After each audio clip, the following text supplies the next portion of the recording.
জয়গুরু বন্ধুরা, আমার চ্যানেলে বিউটিস কিচেনে আপনাদের সবাইকে স্বাগত। আজকে আমি আপনাদের রান্না করে দেখাবো গাঁটি কচুর তরকারি। দেখুন এখানে আমি গাঁটি কচু কিন্তু ভালো করে ধুয়ে সিদ্ধ করে আমি ছুলেছি। সিদ্ধ করে ছুললে দেখুন কি সুন্দর হয়, আর এমনি ছুললে অন্যরকম হয়, কিন্তু সিদ্ধ করলে এটা একদম তুলো নরম হয়ে যায় আর খেতেও কিন্তু ভালো লাগে। এই জন্য সিদ্ধ করে আমি ছুলেছি, ছুলে বড়গুলো কেটে কেটে রেখে দিয়েছি। তো আমি গাঁটি কচু মাছ দিয়ে আজকে তরকারি করব। গাঁটি কচু এখানে সিদ্ধ করে বেছে রেখে দিয়েছি। মাছে দেখুন লবণ হলুদ পুরো মাখিয়েছি। এবার মাছটাকে আমি ভাজা করব। কড়াতে আমি তেল বসিয়েছি, তেল গরম হয়ে গেছে। এবার আমি কড়াতে মাছ দিয়ে দেবো। দেখুন তেল গরম হয়ে গেছে। এবার আমি লবণ হলুদ মাখানো মাছটাকে একটা একটা করে দিয়ে দেবো।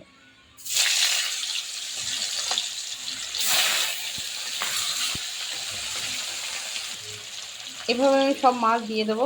মাছটাকে একটু ভাজা করব। মাছ ভাজা হচ্ছে, দেখুন মাছ প্রায় ভাজা হয়ে এসছে।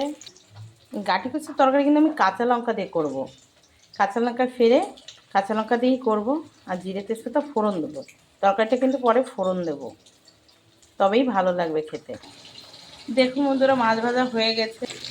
মাছের মাথাটা ভাজা হলেই হয়ে যায়। মাছের মাথা ভাজতে একটু সময় লাগে, মাছের ভিতর ভাজা ভালো না হলে কাঁচা থেকে যায়, খেতে ভালো লাগে না। তো মাছের মাথাটা ভাজা হলেই হয়ে যায়। মাছ ভাজা হয়ে গেছে। এবার আমি মাছের এই কড়াতেই আমি গাঁটি কচু দিয়ে দেবো, কেটে রাখা গাঁটি কচু দিয়ে দেবো। এবার আমি দিয়ে দেবো লবণ হলুদ, দিয়ে দেবো লবণ, দিয়ে দেবো হলুদ। একটু নেড়ে চেড়ে গাঁটি কচুটাকে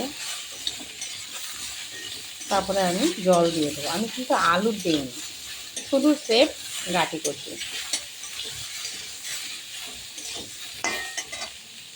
একটু দেখুন লাল লাল হয়ে গেছে। আমি এবার দিয়ে দেবো জল।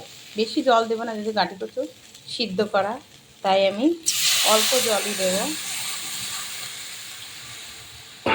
এবার নেড়ে চেড়ে জলটা একটু জাল হবে, কারণ ঝোল যদি জাল না হয় খেতে স্বাদ লাগবে না। একটু জাল হলে আমি কাঁচা লঙ্কা দিয়ে দেবো, আর একটু হলুদ দিয়ে দেবো, দেখতে সাদা দেখাচ্ছে। দেখুন বন্ধুরা, ঝোলটা কিন্তু টকবগে ফুটছে। এবার আমি দিয়ে দেবো কাঁচা লঙ্কা। আমি কাঁচা লঙ্কা চিড়ে রেখে দিয়েছিলাম, তো সেই কাঁচা লঙ্কা দিয়ে দেবো, চেরা কাঁচা লঙ্কা।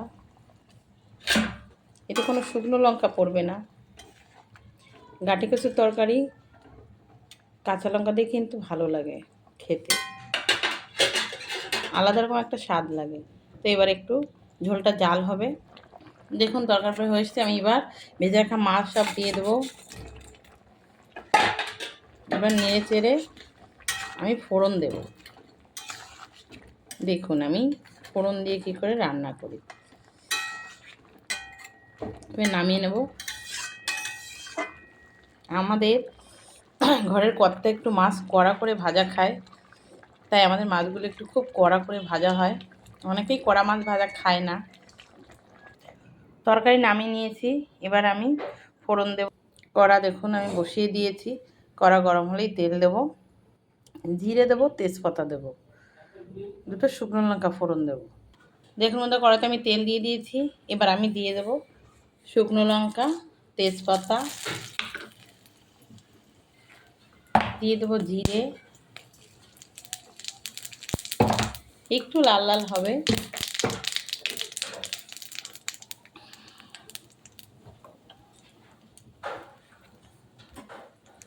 হয়ে গেছে দেখুন, দেখুন লাল হয়েছে। এবার আমি তরকারি ঢেলে দেব।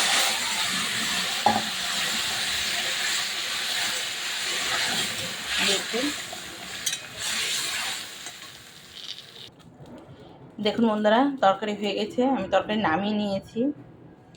তো এরপরে একটু জিরে ধনে তেলে একটু গুঁড়ো করে উপর থেকে দিয়ে দেবেন আপনারা, তাহলে কিন্তু খেতে খুব সুন্দর লাগবে এবং খেতে স্বাদও লাগবে। কাঁচা জিরে বাটা দেওয়া লাগবে না, একটু তেলে জিরে গুঁড়ো এভাবে দিয়ে দেবেন, তরকারিটা স্বাদ হয় খেতে।